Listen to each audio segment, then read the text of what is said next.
వైసీపీపై మాదిగలు తిరుగుబాటు ప్రకటించారు. దీనిలో భాగంగా పలువురు మూకుమ్మడిగా పార్టీకి రాజీనామా చేశారు. ఆకుమర్తి చిన్న మాదిగతో పాటు కీలక నేతలు పార్టీకి రాజీనామా ప్రకటించారు. దీనిలో భాగంగా రాజమండ్రిలో మాదిగలు అత్యవసర సమావేశమయ్యారు.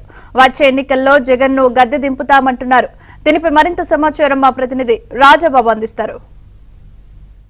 వైసీపీపై మాదిగలు తిరుగుబాటు చేస్తున్నారు. ఈ రోజు రాజమండ్రిలో ఆకుమర్తి చిన్న మాదిగ ఆధ్వర్యంలో మాదిగలంతా కూడా అత్యవసర సమావేశం ఏర్పాటు చేశారు. గత 4.5 సంవత్సరాలుగా వైసీపీ మాదిగలకు అన్యాయం చేసింది, మాదిగల ద్రోహి అనేది కూడా వీళ్ళంతా కూడా ఇక్కడ ప్రత్యేక సమావేశంలో చర్చించడం జరిగింది. వచ్చే ఎన్నికల్లో వైసీపీని గద్దె దించుతామని కూడా వైసీపీలో ఉన్న మాదిగలంతా కూడా ఇక్కడ తీర్మానం చేయడం కూడా జరిగింది. మన ప్రస్తుతం ఇక్కడ ఆకుమర్తి చిన్న మాదిగ ఉన్నారు, మనం ఆయనతో మాట్లాడదాం. సార్ చెప్పండి, ఎందుకు ఈరోజు వైసీపీకి రాజీనామా చేస్తున్నారు? ఎందుకు వైసీపీపై తిరుగుబాటు చేస్తున్నారు?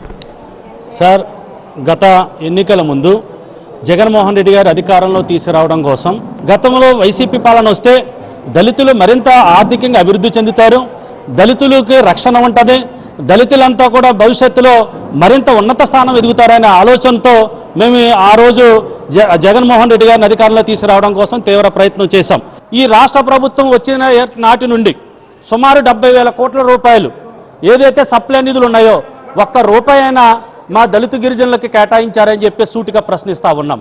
అదే రకంగా ఈ రాష్ట్ర ప్రభుత్వం ఏర్పడిన తర్వాత వైసీపీ మేము సామాజిక న్యాయం పార్టీ అంటారు, ఈ వైసీపీ దళితుల పార్టీ అంటారు కదా. మరి పట్టపగలు చంపి శవాన్ని డోర్ డెలివరీ చేసిన వ్యక్తిని అనంతబాబుని చుట్టూ తిప్పుకుంటున్నావే, అలాగే శిరోమండనం చేసిన వ్యక్తిని తోట త్రిమూర్తులు రెడ్ కార్పొరేట్ వేసి ఎమ్మెల్సీ ఇచ్చి అతనికి మళ్ళీ ఎమ్మెల్సీ సీటు ప్రకటించావే. నీ దళితుల పార్టీ ఎక్కడ అవుతుంది? దళితుని అణిచివేసే పార్టీని దళిత ద్రోహు పార్టీ ఖచ్చితంగా అని చెప్పి సందర్భంగా తెలియజేస్తా ఉన్నాం.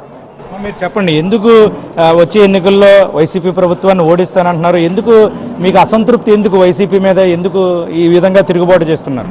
వైసీపీ నేతలందరికీ కూడా మేము తెలియజేసింది ఏంటంటే, ఇదే దళిత మహిళలు మాదిగలు గద్దెనెక్కించారు, ఇదే మాదిగలు గద్దె దించుతారు ఖచ్చితంగా.